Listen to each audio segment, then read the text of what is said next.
సంధి చేసుకోవటం అంటే ఏంటి? ఇక్కడ ఏమని రాయబడి ఉందంటే, లోబడని పిల్లలకు ఏంటిది? శ్రమ ఒకటి. రెండవది, పాపమునకు పాపము కూర్చుకొనున్నట్లు. అంటే ఏంటి? పాపానికి ఏం చేస్తున్నాం మనం? ఇంకో పాపాన్ని సమకూర్చుకుంటున్నాం. చూడండి ఎంత భయంకరంగా ఉందన్నమాట. పాపాన్ని సమకూర్చుకుంటున్నాం. ఎప్పుడు? వారు నన్ను అడుగక, దేవుణ్ణి మనం అడక్క, మనంతటా మనమే ఆలోచన చేసి నా ఆత్మ నియమింపని. చూడండి ప్రియులారా, దేవుని ఆత్మ నియమింపని దాన్ని సంధి చేసుకొనటం. అంటే సంధి అనే మాటకు అర్థం ఏంటంటే కూడటం, చేరటం, కలవటం. ఏమండి, మనందరం ఇక్కడ ఏం చేసాం? కూడామా? మనందరం ఇక్కడ కలుసుకున్నామా? ఆరాధనలో కలుసుకున్నామా? ఏమండి, మనందరం కూడా ఇక్కడ కలిసాం, మనందరం కూడా ఇక్కడ కూడాం. కానీ ఆత్మ నియమింపని కూడికలు కూడా కొన్ని ఉంటాయంట. ఏంటండి? అదేనా ఇక్కడ రాస్తుంది? ఆత్మ నియమింపని సంధి చేసుకొందురు. అంటే కూడుకొందురు, చేరుకొందురు, అందరూ ఒక చోట కలుసుకొందురు అని దానికి అర్థం ప్రియులారా. ఇంకా దానికి బ్రీఫ్గా ఏం చెప్పారంటే, డిక్షనరీలో శత్రువులతో కలవడం అని. ఇంక దాన్ని లోతుగా వెళ్తే దాని అర్థం ఏంటంటే, సంధి చేసుకోవటం అనే మాటకు అర్థం ఏంటంటే ఎవరితో కలవటం అండి? శత్రువులతో కలవడం. ఎవరండి మనకి శత్రువు? అపవాదే కదా మనకి శత్రువు, అవునా కదా? దేవుని ఆత్మ నియమింపని సంధి చేసుకుందరు, శత్రువులతో కలుస్తారు ప్రియులరా. అంటే ఇశ్రాయేలు ప్రజలు మరలా తిరిగి ఐగుప్తు దేశానికి వెళ్ళేటువంటి ఆలోచన వారికి కలిగినప్పుడు దేవుడు ఆయనకి ఇచ్చినటువంటి దర్శనం ద్వారా రాసినటువంటి మాట. ఏమంటే యెషయా గ్రంథం అంతా కూడా అది ప్రవచనాల గ్రంథం. దాన్ని మినీ బైబిల్ అని కూడా అంటారు, ఎందుకంటే అందులో 66 అధ్యాయాలు ఉన్నాయి.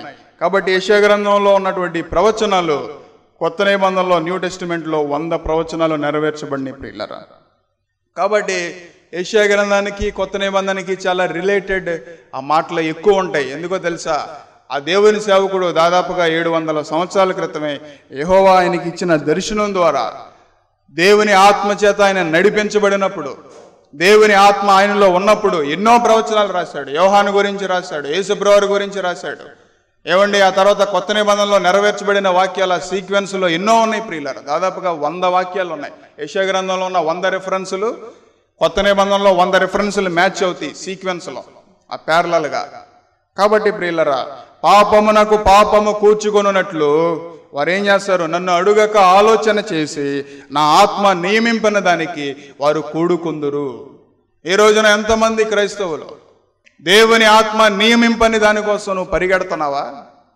దేవుని ఆత్మ నియమింపని దాన్ని సంధి చేసుకుంటున్నావా? అంటే కూర్చుకుంటున్నావా? ఏవండి, శత్రువులతో కలిసిన వారు ఉన్నారు బైబిల్లో కొంతమంది. బిలాము డబ్బు కాశపడి ఏం చేశాడండి? వెళ్ళి నువ్వు దేవుని బిడ్డల్ని దీవించవయ్యా అని చెప్తే ఎవరో ఇచ్చే డబ్బు కోసం ఆశపడి ఏం చేశాడు బిలాము? ఆ డబ్బు కాశపడి వెళ్ళాడు, శత్రువు ఎదురుగా నిలబడ్డాడు, శత్రువులతో కలవడానికి ప్రయత్నం చేశాడు. లోకం అంతా కూడా ప్రదర్శన అంతే, లోకం అంతా కూడా మాయే. నిన్ను కలుపుకోవడం కోసం ఎన్నో మాయల్లో దింపుతూ ఉంటుంది లోకం. నిన్ను కలుస్తున్నావా లోకంతో? ఏమండి, డబ్బు కాశపడి బిలాం వెళ్ళినప్పుడు ఎదురుగా ఎవరు నిలబడ్డారండి? ఖడ్గం పట్టుకొని. లోబడని పిల్లలకు ఏమని రాయబడి ఉందండి ఇక్కడ? శ్రమ.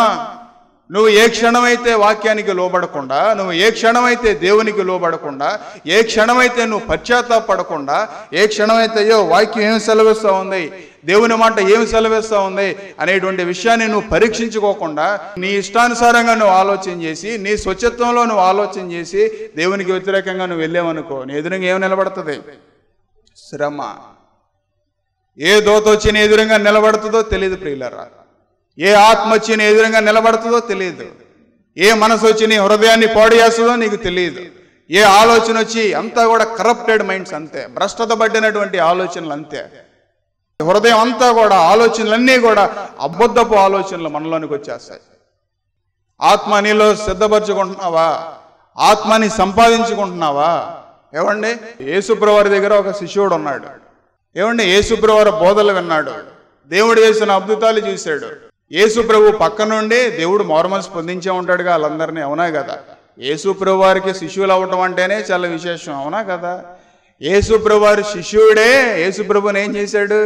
యేసుప్రభువారికి ముద్దు పెట్టి శత్రువులకు అప్పగించాడండి, శత్రువులతో చేతులు కలిపి. ఎవరండి ఆ వ్యక్తి? యోధ ఇస్కరియోతు అండి. దేవుని ఆత్మ నియమింపని దాన్ని సంధి చేసుకున్నాడు యోధ ఇస్కరియోతు. యోహాను సువార్త ఆఖరులో రాయబడి ఉంటుంది ఏంటో తెలుసా? యేసు ప్రభువారు చేసిన కార్యాలు, దేవుడి లోకానికి వచ్చి 3.5 సంవత్సరాలు ఆయన చేసిన కార్యాలు గనక రాస్తే ఎన్ని పుస్తకాలైనా సరే సరిపోవు. అలాంటి క్రీస్తుని చూశాడు ఎవరో? యోధ ఇస్కరియోతు. అలాంటి దేవుణ్ణి చూశాడు యోధ ఇస్కరియోతు. అయినా సరే శత్రువులతో ఏం చేశాడు? సంధి చేసుకున్నాడు. ప్రియులారా, ఆత్మ నియమింపని దానికోసం సంధి చేసుకున్నాడు. ఎవరండి శత్రువులు? క్రైస్తవులేనా? క్రైస్తవులు కానివారా? దేవుడు నమ్ముకున్న వాళ్ళేనా? దేవుడు నమ్ముకోని వాళ్ళ? వాళ్ళ చేతుల్లో ధర్మశాస్త్ర గ్రంథాలు ఉన్నాయా లేవా? యేసుప్రభువారిని సిలువ వేసింది, యేసుప్రభువారిని సిలువకు అప్పగించింది ఎవరండి? క్రైస్తవులే కదా? క్రైస్తవులే కదా. ఎవరండి దేవునికి వ్యతిరేకంగా మారింది? క్రైస్తవులే కదా. ఎవరండి దేవునికి వ్యతిరేకంగా ఉండి ముద్దు పెట్టి అప్పచెప్పింది? ఎవరండి? ఒక శిష్యుడే కదా. దేవుని బోధలు అన్నటువంటి శిష్యుడే కదా. యోధ ఇస్కరియోతునే పడగొట్టాడు అపవాది. నువ్వు నేను ఒక లెక్క అనుకుంటున్నావా? యోధ ఇస్కరియోతు దేవుని బోధలిని దేవునితో పాటు ఉన్న వ్యక్తినే అపవాది లాగేశాడు. ఏమండి? నీ ఆలోచనలంతా, నా ఆలోచనలంతా దేవునికి వ్యతిరేకంగా వచ్చే నీ ఆలోచన నువ్వు నిలబెడుతుంది అనుకుంటున్నావా? పడగొడుతుంది ఏనాడైనా సరే. దేవునికి వ్యతిరేకంగా ఒక అడుగు వేసావా, నీ మారు మనసుని ముద్దు పెట్టి నువ్వు కూడా అప్పగించేస్తున్నావు. జాగ్రత్త. ఏనాడైనా సరే నువ్వు దేవునికి వ్యతిరేకమైనటువంటి అడుగులు వేసావా, ఆ క్షణాన్న యోధ ఇస్కరియోతు యేసు క్రీస్తుకి ముద్దు పెట్టి శత్రువులకి అలా అప్పగించాడు. నీ మారు మనసు, నీ రక్షణ, నువ్వు చేసిన ప్రార్థన అంతా కూడా క్రీస్తుని కూడా నువ్వు కూడా ఏం చేస్తున్నావు? అప్పచెప్పుతున్నావు అంతే. ఎంతమంది మనుషులకి గ్రహింపు ఉందండి ఈ రోజున? ఏమండి? దేవుని నమ్ముకుని దేవునికి వచ్చి బైబిల్ పట్టుకున్న తర్వాత, చర్చిలోకి వచ్చిన తర్వాత, ఒక క్రమంలో నడుస్తున్న తర్వాత అన్యాచారాల్లోకి వెళ్ళేవారు ఎంతమంది ఉన్నారండి? ఆత్మ నియమించినటువంటి విషయాలు కాదు కదా అవి. దేవునికి వ్యతిరేకమైన అడుగులే కదా అవి. ఎంతమంది మనుషులు ఈ రోజున వెళ్ళి అందులో పాల్గొంటారు. పాపాన్ని సమకూర్చుకుంటున్నావు. జాగ్రత్త. ఏమండి? దేవుని మాటని మేరటం ఒక తప్పు, వెళ్ళకూడని ప్రదేశానికి వెళ్ళటం ఒక తప్పు, అక్కడికి వెళ్ళి పాల్గొనడం ఒక తప్పు, అక్కడికి వెళ్ళి భోజనం చేయటం ఒక తప్పు, నువ్వు అక్కడ ఉండి ఏమండి వాళ్ళందరితో కలవటం అది మరొక తప్పు. ఏం చేస్తున్నావు? 1+1+1+1+1 లాగా నువ్వు కూడా యాడ్ చేసుకుంటూ వెళ్తున్నావు అంతే. Your adding sin. పాపాన్ని సమకూర్చుకుంటున్నావు. పాపాన్ని సమకూర్చుకుంటున్నావు అంతే.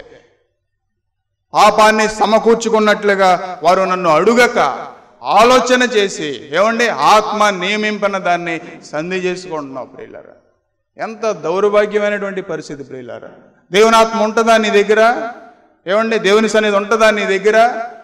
పేతురు కూడా ఎన్ని అద్భుతాలు చూశాడు, నీళ్ల మీద నడిచాడు. అయినా సరే ఏం చేశాడు? వెళ్ళి అరే దేవుడు ఎవరో నాకు తెలియదని బొంకాడు ప్రియులారా పేతురు.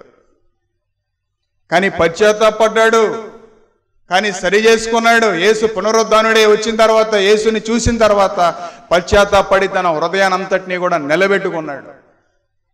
ఇలా ఏ క్షణమైతే దేవునికి వ్యతిరేకమైన అడుగులు మనం వేసామో ఆ క్షణాన మనలో మనశ్శాంతి ఉండదు ప్రియులారా.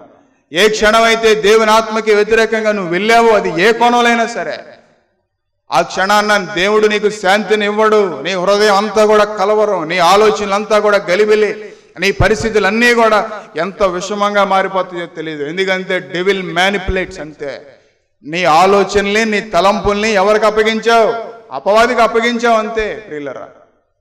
దేవుడు నియమింపని దానికోసం నువ్వు పరిగెత్తి నీ శాంతిని, నీ రక్షణని, నీ మారు మనసునంతా కోల్పోయావు నువ్వు అంతే ప్రియులారా. స్పర్జన్ గారు ఏం పలికారంటే, holy spirit guides our thoughts and our words rightly అని పలికాడు ప్రియులారా. పరిశుద్ధాత్మ దేవుడు నీలో ఉంటే నీ నోట్లో నుంచి వచ్చే ప్రతి మాట ఎలా ఉంటుంది? అది సరిగా ఉంటుంది, అది పర్ఫెక్ట్గా ఉంటుంది అంతే. నీతిమంతుడు నష్టం కలిగినా సరే ఏం చేయడు? తప్పడు కదా. ఈ లోకాన్ని చూసుకోడు కదా నీతిమంతుడు. మనుషులు ఏమనుకుంటారనే విషయాన్ని చూసుకోడు కదా. ఎందుకంటే నీతిమంతుడికి ఈ లోకంతో సంబంధం లేదు ప్రియులారా. మనుషులు ఏమని అనుకుంటారేమోనని చెప్పి నువ్వు ఒక్కొక్కసారి అబద్ధం ఆడేసావేమో బహుశా. ఏమండి? మనుషులు ఏమని అనుకుంటారేమోనని వంకర మాటలు వస్తున్నాయేమో నీ నోట్లో నుంచి బహుశా. ఏమండి? మన నోట్లో నుంచి వచ్చే మాటలు ఎలా ఉండాలి? ఆత్మ నియమింపని మాటలు మన నోట్లో నుంచి రాకూడదు కదా. అపవాది ఎవరండి? అబద్ధానికి జనకుడు. నీ నోట్లో నుంచి ఒక అబద్ధం బయలుదేరిందంటే ఎవరున్నట్టు నీ లోపల? అపవాదిగాడు ఉన్నాడు. జాగ్రత్త. అపవాది చేత నువ్వు నడిపించబడుతున్నావు. జాగ్రత్త. మోసపరుచు ఆత్మల చేత, భ్రమపరుచు ఆత్మల చేత నడిపించబడుతున్నావు నువ్వు. జాగ్రత్త. ఎందుకు రావాలి మన నోట్లో నుంచి? సరసోక్తులు ఎందుకు రావాలి? డబుల్ మీనింగ్ డైలాగ్స్ ఎందుకు రావాలి? అన్పార్లమెంటరీ ఎందుకు రావాలి మన నోట్లో నుంచి? దేవుని ఆత్మ నీలో ఉన్నప్పుడు ఇట్ గైడ్స్, అది నిన్ను నడిపిస్తుంది. నీ ఆలోచనలు అది సరి చేస్తుంది, నీ మాటలను అది సరి చేస్తుంది.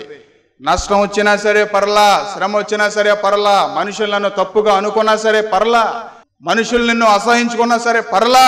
ఎందుకని? దేవుడు ప్రాముఖ్యం ప్రియులారా, దేవుని ఆత్మ ప్రాముఖ్యం ప్రియులారా. కాబట్టి పాపాన్ని సమకూర్చుకున్నట్లు ఏమండి, దేవునికి వ్యతిరేకమైనటువంటి ఆలోచనలు మనలో ఏనాడు కూడా రాకూడదు. ఆత్మ నియమింపని దానికి దేవుడు ఆత్మని నియమించాడు. ఎందుకో తెలుసా? దేవుని ఆత్మ మనలోనికి వచ్చినప్పుడు ఆత్మ మనకు అనేక విషయాలు నేర్పిస్తుంది ప్రియులారా. బైబిలే చెప్తుంది ఆ విషయం. వాస్తవానికి నీ చేతిలో ఉన్న బైబిల్, నా చేతిలో ఉన్న బైబిల్ దేనికో తెలుసా? మన జీవితంలో మనం ఎక్కడ త్రుటిల్లిపోకుండా ఆత్మను ఎలా కాపాడుకోవాలో, దేవుని వాక్యాన్ని ఎలా నిలబెట్టుకోవాలో, మన హృదయ స్థితిని మనం ఎలా కాపాడుకోవాలో, మనం పొందిన మారు మనసుని ఎలా కాపాడుకోవాలో ఇట్ గైడ్స్. దేవుని వాక్యం అది మనల్ని నడిపిస్తుంది. ఆయన ఆత్మని నింపుకోండి అని దేవుడే చెప్పాడు ప్రియులారా స్వయంగా. లోకాసు వార్త 11వ అధ్యాయం 17వ వచనం చూడండి ప్రియులారా. ఆయన వారి ఆలోచనలు నెరిగి వారితో ఇట్లనెను, తనకు తానే వ్యతిరేకంగా వేరుపడిన ప్రతి రాజ్యము ఏమైపోద్ది? పాడైపోవును. తనకు తానే విరోధి అయిన ఇల్లు ఏమవుతుంది? కూలిపోవును. తర్వాత ఏమని రాయబడి ఉంది పిల్లరా? సాతానును తనకు వ్యతిరేకముగా తానే వేరుపడిన ఎడల వారి రాజ్యం ఎలాగూ నిలుచును. చూడండి పిల్లరా, ఏమయ్యాడండి యోధా ఇస్కరియోతు శత్రువులతో కలిసిన తర్వాత, యేసు ప్రభువుని అప్పగించిన తర్వాత ఏమయ్యాడు యోధా ఇస్కరియోతు? మనశ్శాంతి లేక, సంతోషం లేక, ఏమండి డబ్బు చేతికి వచ్చింది యోధా ఇస్కరియోతుకి, కానీ ఏమండి ఒక రూపాయను అనుభవించాడా? దేవునికి వ్యతిరేకంగా వెళ్తే నువ్వు సంతోషంగా ఉండగలవా? ఉండలేవు. ఆయనకి వేరేగా ఏర్పడిన ప్రతి రాజ్యం కూడా ఏమైపోద్ది? అది కూలిపోద్ది ప్రియులారా. అబద్ధాల మీద కట్టే నీ జీవితం ఎలా నిలబడుతుంది అనుకుంటున్నావు నువ్వు? వంకర మాటల ద్వారా నడిపించే నీ జీవితం అది ఆశీర్వాదకరంగా ఎలా మారుతుంది అనుకుంటున్నావు నువ్వు? ఏమండి, దేవునికి వ్యతిరేకంగా ఉన్నటువంటి నీ జీవితం, పడిపోయినటువంటి నీ జీవితాన్ని నిలబెట్టడానికే కదా దేవుడు వచ్చింది. అపవాది వేరుగా తనకు తానుగా నియమించినటువంటి రాజ్యం ఏమైపోద్ది? కూలిపోద్ది ప్రియులారా. పైన 9వ వచనంలో కూడా ఒకసారి చూడండి. అటువలే మీరు అడుగుడి మీకు ఇయ్యబడును, వెదకుడి మీకు దొరుకును, తట్టుడి మీకు తీయబడును. అడుగు ప్రతివాడికి ఇయ్యబడును, వెదుకు వారికి దొరుకును, తట్టు వారికి తీయబడునని మీతో చెప్పుచున్నారు. చూడండి ప్రియులారా, చాలా మంది ఇక్కడ దాకా చూస్తారండి.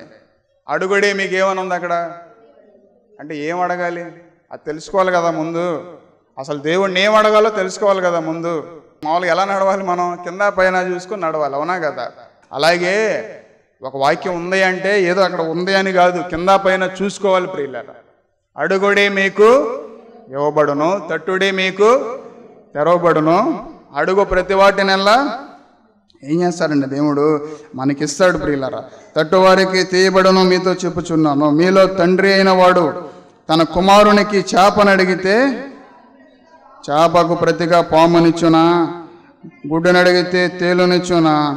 కాబట్టి మీరు చెడ్డవారై ఉండి మీ పిల్లలకు మంచి ఈవులను ఎరిగి ఉండరా. పరలోకమందున్న మీ తండ్రి తన అడుగు వారికి ఏమిస్తాడండి? అక్కడ రాయబడం చూడండి, పరిశుద్ధాత్మను ఎంతో నిశ్చయముగా. అంటే దేవుణ్ణి ఏం అడగాలి మనం? అంతేనా? అదేనా అక్కడ రాస్తుంది? అక్కడ దేవుణ్ణి, తండ్రి అయిన దేవుణ్ణి ఏం అడగాలి మనం? పరిశుద్ధాత్మ దేవుణ్ణి మనం అడగాలి. ఎందుకో తెలుసా? పరిశుద్ధాత్మ దేవుడు నీలోనికి వచ్చినప్పుడు నీలో ఉన్నటువంటి ఫాల్స్ గాడ్ అంతా కూడా, నీలో ఉన్నటువంటి తప్పుడు బోధలన్నీ కూడా, నీలో ఉన్నటువంటి తప్పుడు ఆలోచనలన్నీ కూడా, నీలో ఉన్నటువంటి నీ తప్పుడు ప్రవర్తన అంతా కూడా, నీలో ఉన్నటువంటి ఆ తప్పుడు ఆలోచనలు, తప్పుడు మాటలు అన్నిటినీ కూడా దేవుడు ఏమండి తీసేస్తాడంతే, తరిమేస్తాడంతే. పరిశుద్ధాత్మ దేవుడు నీ హృదయంలోనికి వచ్చినప్పుడు నీలో దేవునికి వ్యతిరేకంగా ఉన్న ప్రతి దాన్ని కూడా దేవుడు తరుముతాడంతే ప్రియులారా. దాన్ని సమకూర్చుకోలేకపోతున్నారు. దేవుడేమో తండ్రిని పరిశుద్ధాత్మను అడగండి, ఎందుకంటే వెదకుడి మీకు దొరుకుతాడు. ఎవరు? పరిశుద్ధాత్మ దేవుడు. ఆయన తడుతున్నాడు తలుపు యొద్ద నుంచి, దాన్ని తీయండి. ఏమండి, దేవుడు తలుపు తీస్తాడు ప్రియులారా. ఆయన యందు విశ్వాసం ఉంచి వారు పొందబోవు ఆత్మను గూర్చి ఆయన ఈ మాట పలికెను. నీ కడుపులో నుంచి జీవజల నదులు ప్రవహింపజేస్తాడు. ఎవరో? పరిశుద్ధాత్మ దేవుడు. అందుకే ఆత్మ అంత ప్రాముఖ్యమైంది ప్రియులరా.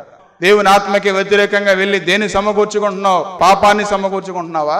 కాబట్టి మన జీవితంలో చాలా జాగ్రత్తగా ఉండాలి. చూడండి పిల్లలు, అదే 11:26లో కూడా ఏమని రాయబడి ఉందో చూడండి.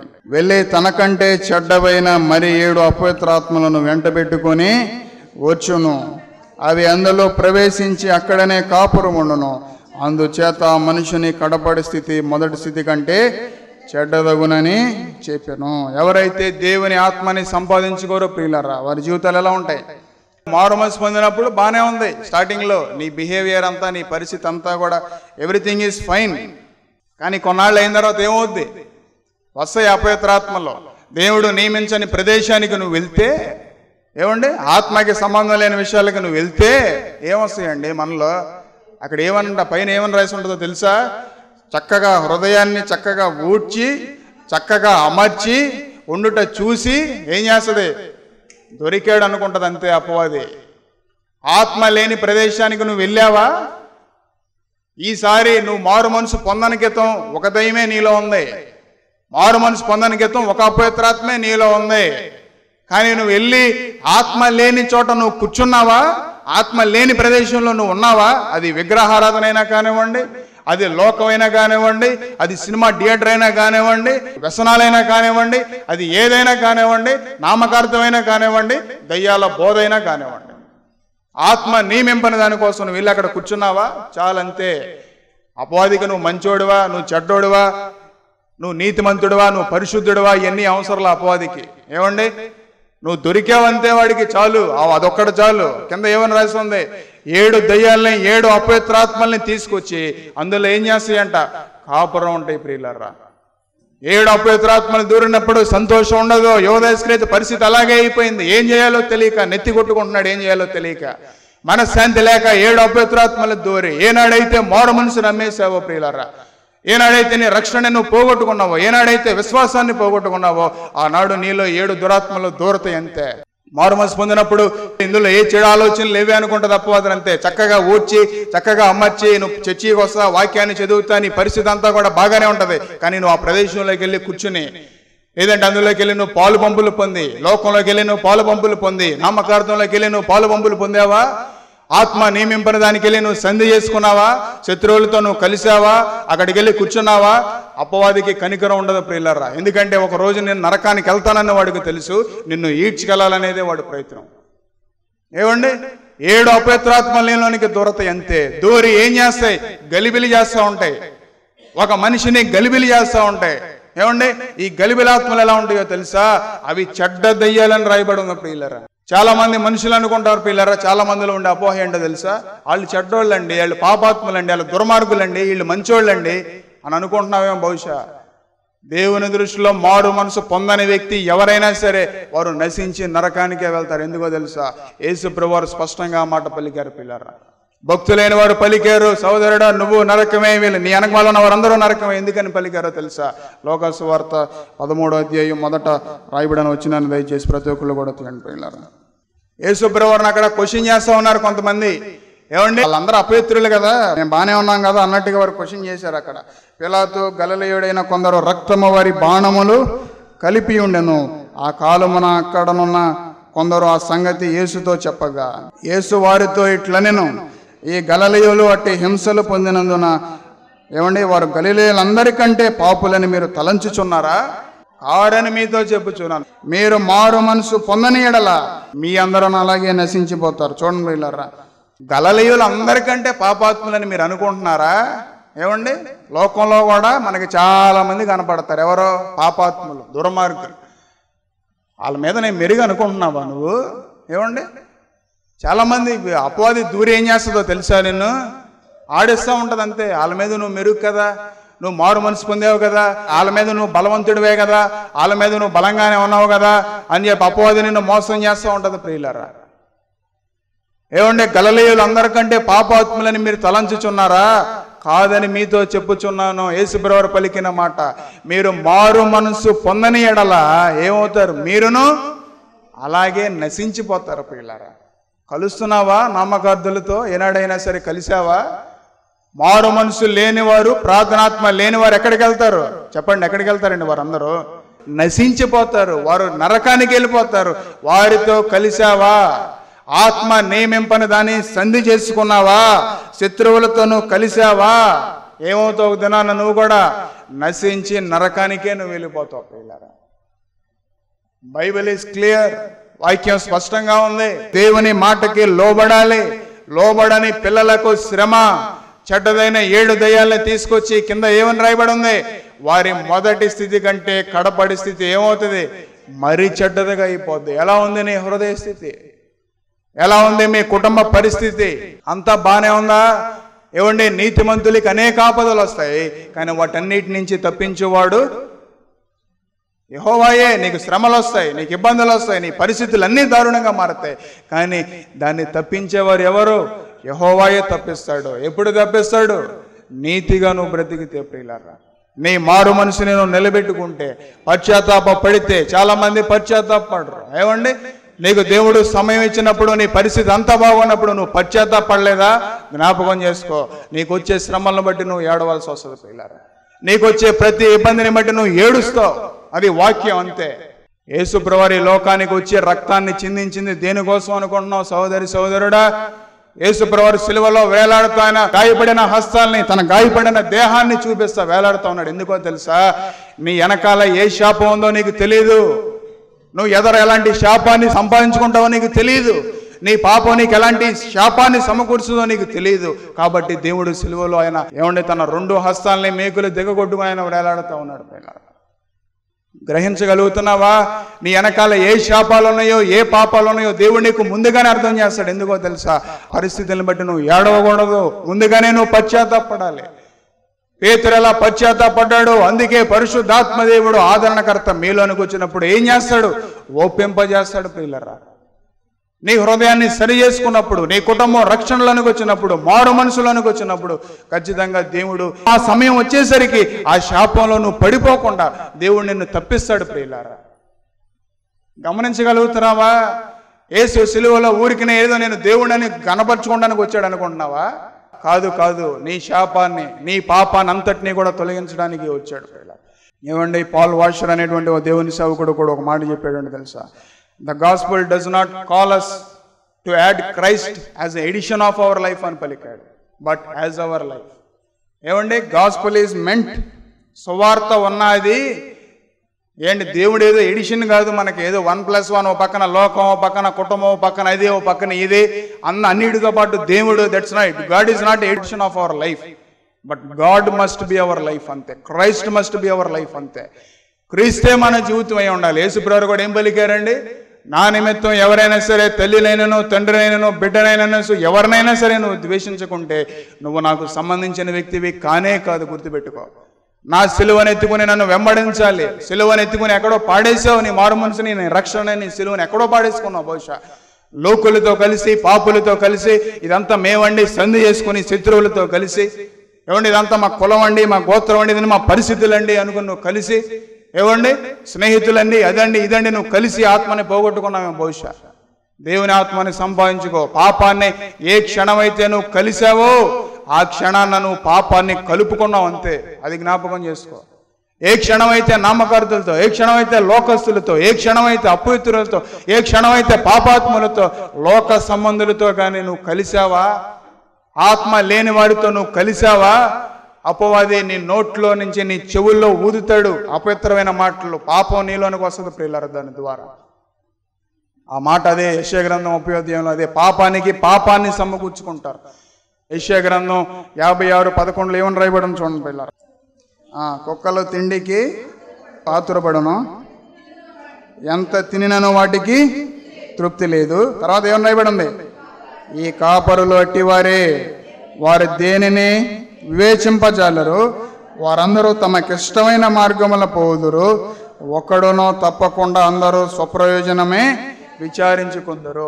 బైబిల్ ఏం తెలియజేస్తా ఉంది? పశ్చాత్తాపడాలి కదా, మారు మనసు పొందాలి కదా. నీ పాపాల నిమిత్తం, నా పాపాల నిమిత్తం మనం దేవుని సన్నిధిలో కూర్చుని ఏడవాలి కదా. ఏ శాపాన్ని నువ్వు సంపాదించుకుంటున్నావు? ఏ మురిగే కుక్కలను చూస్తున్నావు? ఏమండి, కుక్కలు తిండికి ఏం చేస్తాయి? అతురపడతాయి ప్రియులారా. తర్వాత ఏమని రాయబడి ఉంది? ఎంత తినినా సరే వారికి తృప్తి ఉండదు. ఏమండి, ఈ కాపరులు అలాంటి వారే. వారు దేనిని వివేచింపజాలరు. అయ్యో, వాక్యం ఉన్నది దేనికి, సువార్త ఉన్నది దేనికి, వివేచింపజాలరు పిల్లలు. అందుకే స్పర్జన్ కూడా పలికారు, డాగ్ విల్ బార్క్స్, అది వాటి స్వభావం అంతే, ఇట్స్ దేర్ నేచర్ అంతే. But we need to preach the Christ crucified. క్రీస్తుని సిలువ వేయబడిన క్రీస్తుని మనం ఏం చేయాలి? ప్రకటించాలి. ప్రకటన గ్రంథం 22:11 చూడండి పిల్లరా. అన్యాయం చేయవాడిని ఇంకనూ అన్యాయమే చేయనేమో, అపవిత్రుడైన వాడిని ఇంకనూ అపవిత్రుడిగానే ఉండనేమో, నీతిమంతుడిని ఇంకాను నీతిమంతుడిగానే ఉండనేమో, పరిశుద్ధుడిని ఇంకనూ పరిశుద్ధుడిగానే ఉండనేమో. ఇదిగో త్వరగా వచ్చిచున్నాను, వాని క్రియల చొప్పున ప్రతి వానికి ఇచ్చుటకు నేను సిద్ధపరిచిన జీతము నా యొద్ద ఉన్నది. నేను అల్ఫయు ఒమేయు, మొదటి వాడను కడపటి వాడను, ఆదియు అంతమై ఉన్నవాడను. జీవవృక్షమునకు హక్కు గలవారైన గుమ్మము గుండా పట్టమున ప్రవేశించినట్లు తమ వస్త్రములను ఉదుక్కుని వారు ధన్యులు. కుక్కలను, మాంత్రికులను, వ్యభిచారులను, నరహంతకులను, విగ్రహారాధికులను, అబద్ధమును ప్రేమించి జరిగించు ప్రతివాడును వెలుపట్ట నుండును. సంఘముల కోసము ఈ సంగతులను గూర్చి మీకు సాక్ష్యమిచ్చుటకు యేసు అను నేను నా దూతను పంపియున్నాను. నేను దావీదు వేరు చిగురు సంతానమును ప్రకాశమైన వేకువ చొక్కనై ఉన్నాను. ఆత్మయు పెండ్లి కుమార్తెయు రమ్ము అని చెప్పుచున్నారు. వినవాడు రమ్ము అని చెప్పవలను. దప్పిగొనవాని రానిమ్ము. ఇచ్చివంచం వారికి జీవజలము ఉచితముగా చూడం పిల్లరా.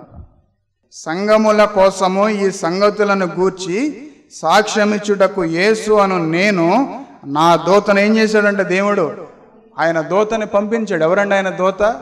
నేను వెళ్ళి ఏం పంపిస్తానని చెప్పాడు దేవుడు?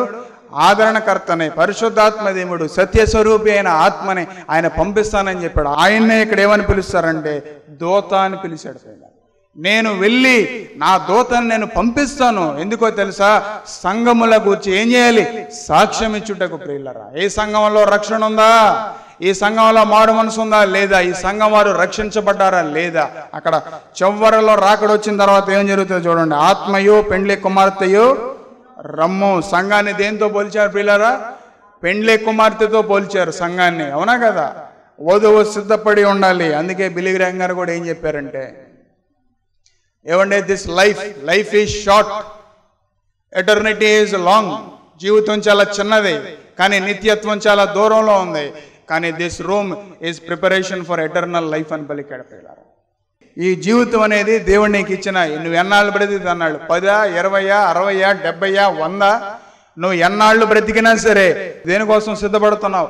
పరలోకం కోసం నువ్వు సిద్ధపడుతున్నావు. ఆ సిద్ధపడే క్రమంలో అపవిత్రాత్మలను పాడు చేయడానికి ప్రయత్నం చేస్తూ ఉంటాయి. ఆ సిద్ధపడే క్రమంలో కొన్ని కుక్కలు ఉంటాయి, జాగ్రత్త ప్రియులారా. ఆ సిద్ధపడే క్రమంలో కొంతమంది మాంత్రికులు ఉంటారు. ఆ సిద్ధపడే క్రమంలో కొంతమంది అబద్ధికులు ఉంటారు. వారితో నువ్వు కలుస్తున్నావా? నువ్వు కూడా ఏం చేస్తావు? అక్కడ ఏమని రాయబడి ఉంది?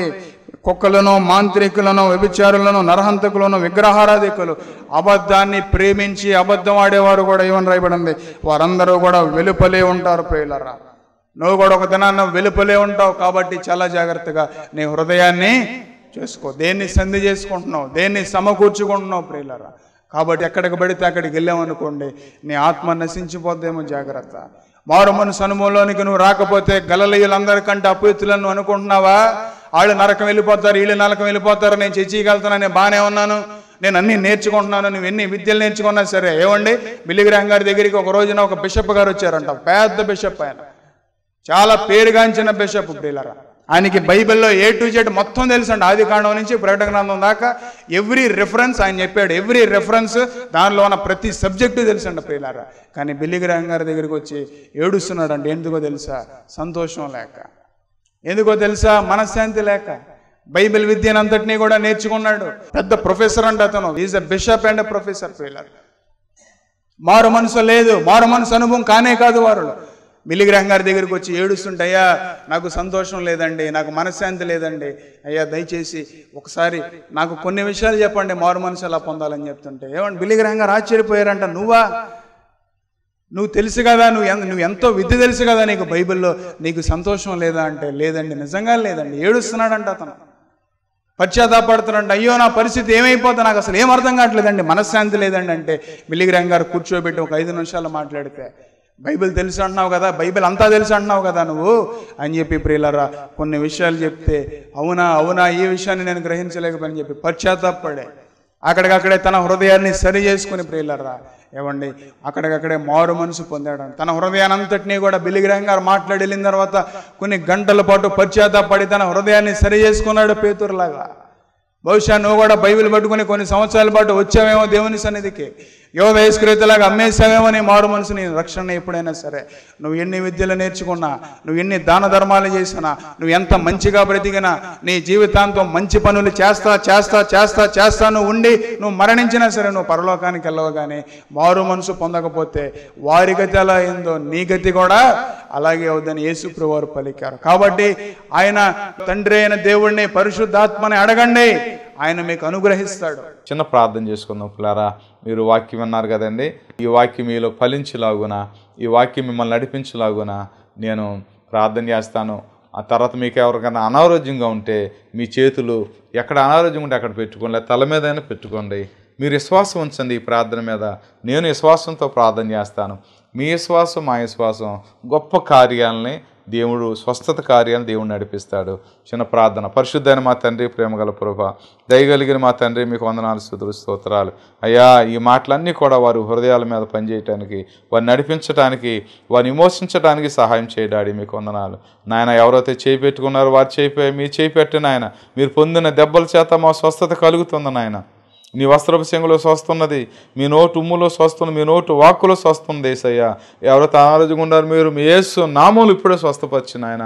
అయ్యా మా దగ్గర ఇండి బంగారం లేవు కానీ మాకు కలిగిందే నీకు ఇచ్చిస్తున్నావు నజరేయుడైన యేసు నామంలో నాయన. వారు పేతురు ఆహాన్ని ప్రార్థించినప్పుడు ఎలాగో పుట్టుకుంటూ వాళ్ళు వేసాడు ప్రభా. మీ నామంలో శక్తి ఉందయ్యా, మీ నామంలో శక్తి ఉందయ్యా, మీ నామంలో విడుదల ఉందా, మీ నామంలో స్వస్థత ఉందయ్యా నాయన. ఇగో నాయన బిడ్డలను స్వస్థపరిచి ఆరోగ్యం చేత నింపండి, గొప్ప రక్షణ బిడ్డలకు దయచేయమని, ఈ కుటుంబంలో శాంతి సమాధానాలు దయచేయమని మా జీవోత్పత్తి యేసే పాదం దగ్గర సాగిలపడి అతి వినయంతో అడిగి వేడుకుంటున్నాము తండ్రి. ఆమేన్ ఆమేన్ ఆమేన్. మంచిదండి పిల్లరా. మీ ఇంకా ప్రార్థన అవసరం కావాలంటే మా ఫోన్ నెంబర్లకి మీరు ఫోన్ చేయండి, మీకు మేము అందుబాటులో ఉంటాం. మంచిదండి.